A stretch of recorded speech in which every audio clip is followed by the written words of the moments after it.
তুই তোর সুবিধা কেন বেল্লা করিব না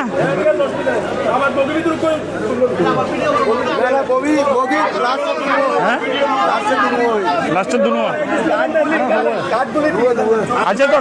উন্মুখ হয়ে আছে এই ট্রেনের মধ্যে যারা যাচ্ছেন প্রায় সবাই আমাদের দলীয় নেতাকর্মী বিভিন্নভাবে তারা টিকিট কেটেছেন আমরা নিজেরাও তাদের ব্যবস্থা করেছি সুতরাং আমরা মনে করি আগামী দিনে একটি ঐতিহাসিক জনসমাগম হবে যেটাকে বাংলাদেশের ইতিহাসে সর্ববৃহৎ এবং আগামী 50-100 বছরও এই জনসমাগম কেউ ভঙ্গ করতে পারবে বলে আমাদের মনে হয় না